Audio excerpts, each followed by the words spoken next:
So we make way, the full intro with the Patriots wide receiver, the pride of Kent State, Julian Edelman. It's good to see you. You're looking good. Good to see you, too. Got the hard part going there, looking good. Slight part. Slight part. Yeah, I like First that. off, Dan, I heard my guy Seaton. Yeah. Your son, Kieran. Yeah, my boy Big Kieran. Pats fan, right? Huge Pats fan, yeah. And I heard he was a little sad that when I got hurt, I just through the grapevine, tell him, I said, I'll be all right, bub. All right. I'll be all right. And Sweet. Well, if we could get you back on the field and get Deion Lewis some more touches, he'd be thrilled. Oh, we're talking fantasy. Let's go. No fantasy. It's his son is like 7 years of age, and he cried when you got hurt. He loves Deion Lewis. It's not Tom Brady or Gronk. You know, he likes the little guys. Shorter guys. Shorter guys. Shorter guys. Well, I'm sorry about that. You know, we're thick. Yeah. How's the rehab going here? The rehab's going. You know, it's, as you know, as a New England Patriot, we get better each day. Is that what it is? You go in and we try to work for improvement. You find out what you have to do to get it better and work hard at it, and you're going to get improvement. And I've been attacking this whole thing just like, you know, I attack anything relentlessly, just like the book. It's one of those things where it's a new challenge on the plate. You go through a sobby Did you stage. you felt sorry for yourself? You don't feel sorry for yourself, but you ask questions. Why this? Why that? Why this?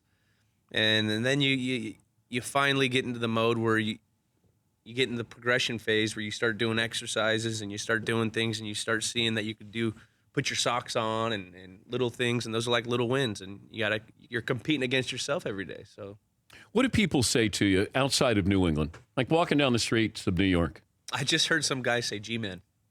Don't. He goes, "Hey, G-Man." I was like, "Hey, Pat." Wait, so G-Man for... He knew I was a Patriot. Yeah. And so he's letting you know that he's a Giants fan. Yeah, Giants fan. Oh, okay. Yeah. But you're from California. Yeah. How do they treat you when you're in California? Pretty good. But it feels like people hate the Patriots outside of New England. It's a little different. I don't know. I feel like there's Bostonians everywhere, though. So, like, anytime I go to a city, I just so happen to run into, like, the 30 Boston people that are visiting that city or live in that city, that are transplanted in that city. But would you hate the Patriots if you didn't play for the Patriots? No. I actually used to like the Patriots. When I was in, like, 8th grade, Tom Brady won, like, his first Super Bowl. And everyone in my area kind of hated him. They were all about the Peyton Manning guy. And I always liked Tom Brady because he was always the gritty underdog guy that took the long road to get into where he's at and had to earn everything he's got. So, you know, our stories are very similar. Did you tell Brady that story? How long did it take before you told Brady that story? Oh, like 4 years. 4 years. I mean, it wasn't like I was... Did he intimidate you? Yeah, I was terrified. The first time I met him, it's in the book, too. He walked in, and I had this. Back then, we didn't have iPads. We had, you know, the 6-inch binder book, and I had my playbook, and I'm running to be 5 minutes early for a meeting because you're terrified of everything. It's my first day there, and Brady walks in through the doors, and I literally almost dropped my book, and he goes, "Hey, Julian," or he goes, "Hey, Julian, Tom here." I go, "Hey, Tom," you know. I mean, I've been seeing this guy since I was on the asphalt of 8th grade in high school. But he knew your name. He knew my name. I think my agents, we have the same agents, so maybe that had something to do with it. You think Don Yee said, hey, you got a kid coming in, keep an eye out for him, his name's Julian? You never know. Don, Carter, and Steve, they do crazy things like that, and they always have an eye out for me. So you go into this organization, it's all buttoned up. You got Belichick, who can be intimidating. You got Brady, who's the greatest quarterback of all time. Yeah, you're looking around and going, oh, my God, there's Randy Moss and Wes Welker. Yeah. And you're a guy who was a quarterback in high school, and somehow you're making this transition. How'd you keep it all sort of in perspective? You know, it's kind of a mentality. I've been told the word no a lot in my life. You know, whenever there was teams and, you know, on the AAU baseball and then the AAU basketball and then the football high school team, there was always a guy that was supposed to make it, and it was never supposed to be me. And that created a huge chip on my shoulder. And through those times, you know, my father would constantly just tell me, you know, who cares what other people think? Let's just worry about what you can control and worry about what you have to do to get better. And that's kind of what I've always did. So when I first got to New England, I mean, I was the guy with the flashcards. I mean, once the veterans get to OTAs, you don't get many reps. So, you got to take mental reps. I would make flashcards. I'd be in the back pocket of Wes Welker. I'd be in Chatty O's office, Scotty O, our special teams coordinator, just to create value, because that's what you learn right when you get there. You see through the veteran players of like the Teddy Bruschi's, the Kevin Falks, and all those guys that I saw earlier in my career. It's the more you can do around there, and that's how you embrace it.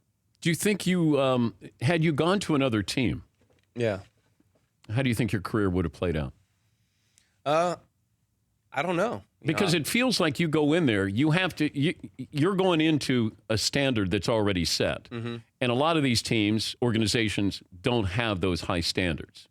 And and knowing what I know from how your dad was with you to, you almost ate this up. Like I don't care. Put up another roadblock here. What is it now? I'm going to find a way to somehow get around it, through it. It would be that could be applied to if I was at another team as well. That'd be another roadblock. So, but the team wouldn't have been any good though, not like the Patriots. I'm just happy I'm a Patriot. And, you should be. I'm fortunate that all the stars lined up for me to be there. So I don't. Is Belichick a friend? No. He's the boss. Do you exchange Christmas cards? No, I mean I've seen a Christmas gift. I've seen him smile twice, and those were after 2 Super Bowls we've won. But we have a picture of him hugging you. Yeah, that was the one time I saw him. Oh, okay. That was one of the one times. But it looks like he's in tears there. I don't think he was in tears.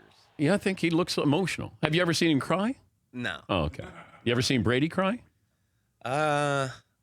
Aside from the Super Bowl win and his mother, of course, being there last year. I can neither confirm nor deny. Are you a better beer drinker than Brady? There is some old talks about that. There's a story out there. Brady's pretty good. I got sources close to sources that he's the chugging champ of the Patriots. He's pretty good. Yeah. Are you better?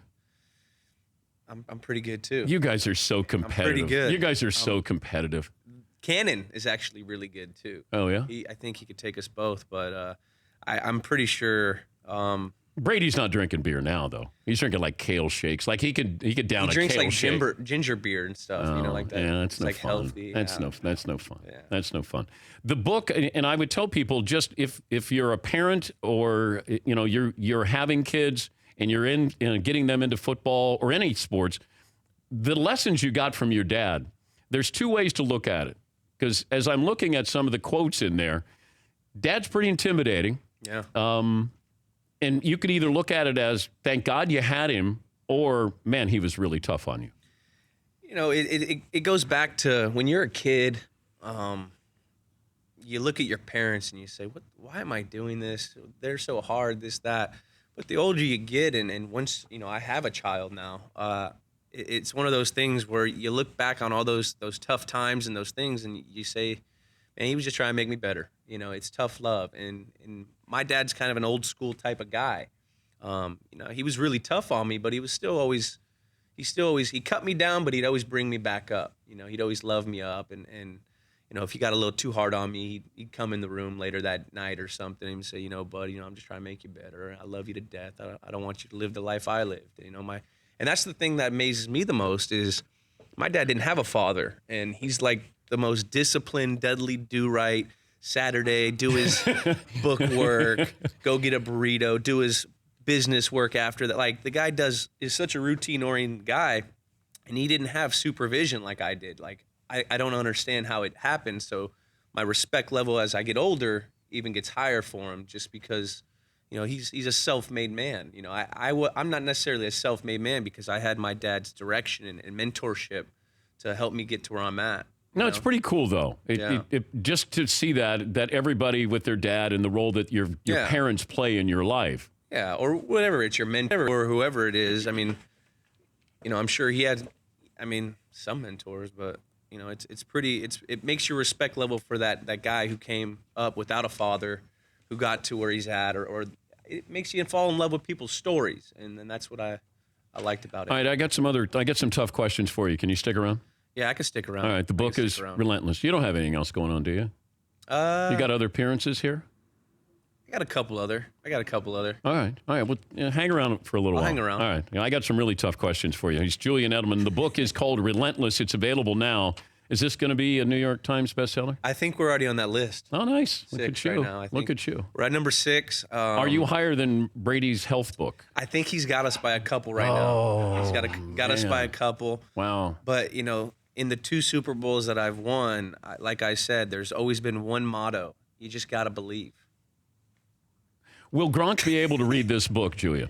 Yeah, it's easy read. It's easy read. There's not enough pictures in there for Gronk. Gronk is actually a savant. I've got on record. He's a savant? The dude, if you say Gronk, what's 32 times 150,000 or something, he can throw the number out. Anytime it's numbers, Gronk's. Yeah, Paulie. But you have to use beers at the end of every sentence. 32 beers times 1,000 beers, and he could then do it. Something like that. Beers or chicks. his 18 after the hour. We'll continue with Julian Edelman. Once again, the book is Relentless. We're back right after this in the Dan Patrick Show. The book is Relentless. He's Julian Edelman, who is rehabbing, won't be playing the rest of this season. I did ask you this. Let me ask you at least on the record. If you knew the Patriots were going to be in the Super Bowl, could you be healthy enough to play in that game? It would be tough. You'd be cutting it real close. It's one of Give me a percentage of where you think you would be. So what is that? That's another 3 months. What is it? 2 months? It's the first week in February. So we got November, December, and January. Yeah, that's like Jerry Rice time. And the last time someone did that, they broke their patella. So it's not worth the risk. I don't know if it's worth the risk. It'd be. It's not that it's not worth the risk. I just don't think I would be ready as far as strengthening of your leg. Like, there's one thing for you to be good enough to go and play, but then there's one thing to be good enough to go play at a high level. And I don't know if I would be, I'd be putting myself at risk of getting hurt because of the compensation of my right leg not probably being as strong enough as my left or anything like that. So it would be a tough kind of thing to think about. When did you hear about Jimmy Garoppolo being traded? I was actually on a text chain with him through some marketing people. When he found out? Yeah. And I'm sitting there and I'm watching the TV. I'm sitting here like, this guy, Pearl, Jimmy's traded. He can't go to this thing tomorrow. Well, so you're going to go to an event. Yeah. And so that's how I found out. I was like, wow, I'm sitting there kind of like, well, Jimmy's gone. So that's crazy. Surprised? Nothing surprises me anymore. Well, tell me what you saw in practice, because we only saw a small sample size. How great can he be? I mean, the kid has an opportunity to be good. That's for sure. I mean, he showed it in the games that he's played. He's got that kind of calm, little cool, like gunslinger mentality in there, kind of like one of the boys. It's going to be fun to watch his progression. I mean, he's gonna have some learning pains up there, but I think he'll be good. All right, serious question, and try to be objective. If you can, more handsome, Garoppolo or Brady? I've had this conversation before. Jimmy's like with Brady. You had this conversation. No. Oh, okay. All right, my bad. Jimmy's like the young stallion, like hot kind of guy. Yeah. Brady's like the old man sipping on a whiskey with like a nice suit on, handsome. Mm-hmm. So I mean, it's a toss up. There's no wrong answer here, is what you're saying. Yeah, I'm more of It's a split. I'm more of a Dola guy. I think Amendola's better looking than both. Wow. There's your headline. That's the first take. They're going to be discussing. And it's his birthday. Happy birthday, Dola. How old is he? We don't talk ages in football. Well, you're 31. Like, once you get past 30, then you don't do birthdays? You don't do birthdays. Oh, okay. I'm only 20. So I keep on. Would you lie about your age if you could? This is what I tell. Like, so we have like all the people that are from upper division, that player personnel scouts, and they always come in, and these are the guys that like put the amount of injuries you have with your age, with the position you play, and like Bill's got like a whole like stat guy team that does this. So I go in, and there's this guy Richard, and I always talk to him, and I say, when I was 11 years old, or when I was 14 years old, I wasn't growing. So like my parents were worried. So I went and saw a doctor and did all these tests and everything. They're like, well, he only has the bones of an 11-year-old. So I always tell them, I'm 31, but I'm really only 28. Your bones are of a 28-year-old. I'm only 28 years old. I brought this up to you before. I didn't think you were forthcoming, and I understand why not. The hit that you took against Seattle in the Super Bowl is one of the hardest. I was on the field, so I got to hear it. I don't know how you stayed up. I don't know how you weren't concussed, at least bell rung, but you said you weren't. Yeah. Were you concussed? No. Damn. Like, how do you? If you really want to know if a guy's kind of dinged up, Yeah. you know, like usually you'll drop ball and hands will go up. Like those are the when you see a guy do that, he's messed up. But Chancellor is a big dude, Yeah. and hits you right head It hit on. me good. Yeah. It was a good hit. Did you say anything to him? You know what? In that game, we were talking. I was trying to talk a little bit with some of the guys, and he's such a polite competitor. Who wants to take your head off? Yeah, like Oh, you wanted to talk trash? Well, I would be like, you know, I remember the first play. I went and tried to jack him up, like one of the first run plays, and he like lit me up and got me. And then he goes, "You all right, young man?" Or he just said something along those lines. Don't fact check me. I don't know. But it was something along those lines. I'm like, I can't even talk to this guy. Like, he's too polite. Like, and it's fun to compete against guys like that. You know? But a bigger play, the catch against the Falcons, or that catch and holding on to it against Seattle. Those are two of the greats in Super Bowl history. Yeah, I mean the Falcons one was pretty. I think that was a better catch just for the simple fact that it could have been really, really bad if we didn't get that, because you know it's cover 5, 2-man, 2 guys are converging into the ball. The DB had his eyes on the ball before you, and that's like a nightmare. And then when the ball is tipped up in the air with 2 guys coming in hard, you know, for the most part, I just didn't want the ball to get picked because that's the game. And you know, once I saw it came off a leg, I just tried to keep my eye on the ball. So I would say that one was probably a little crazier because there's more time in the other one. But you're saying I caught it. Yeah, I was. Because it didn't seem like they were going to believe you. And all of a sudden, everybody looked at it and saw it up on the replay Jumbotron. It's like, I'll be damned, he caught it. Yeah, it was. You never know what's a catch these days, but. Did you complete the process? That's nonsense. Yeah, I feel bad for my guy with the knee or the leg that dislocated. They didn't give him a touchdown in Chicago. Oh, Zach Miller? Yeah. Yeah, that was terrible. Give him the tug. Oh, they didn't give a touchdown. They took it away from him. Yeah, I know. Your best Gronk story, like the one that you're going to tell your kids, that you can tell your kids. Best Gronk story. There's the first time we ever went out in Boston, and this guy is. You're choosing your words carefully. Yeah, I love it. Very, very, very, very close. We go out, and he's a rookie, and this guy, you know, is just dancing with his shirt off, pouring liquids on him and himself. And people are looking at this guy like, who the hell is this guy? What is this guy doing? I go, don't you wait. This guy is going to be an absolute monster. But that's probably that's the one I can share. It was absolute. I mean, people didn't know who he was. And now you go out with Gronk. It's a shit. Can you go out with Gronk? No, you can't. You really can't. I mean, he's a rock star. A rock star. Plus, he embraces it. It's sort of, you know, Jordan didn't want you to see him out. Like Brady wouldn't want to have you see him out. Gronk doesn't. Gronk is like Barkley. Barkley doesn't care. Yeah, Gronk doesn't go out as much as what people think. Oh, he though. don't. Yeah. You know, it's just the one time he goes out, it's a huge thing. So I don't know. Is there anything you do or did as a quarterback better than Brady does? Aside from running, could you beat Brady in a race if you went backwards and he went forward? Probably. That's what I thought. Okay. I had a good cadence. Give it. Let me hear.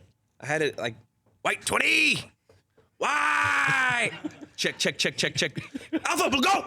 Like I could always get guys to jump off. Brady's sides. pretty good at it. He's good too, but I think I may have him on a cadence. Brady's got a little higher pitch though, doesn't white he? 20. Yeah. He's gonna yell at me for that one. Oh no, he I make won't. fun of him too much. He gets mad at me. He's sensitive. Is he? Nah, he's not. He's soft. Yeah, that's all right. Dude eats cement.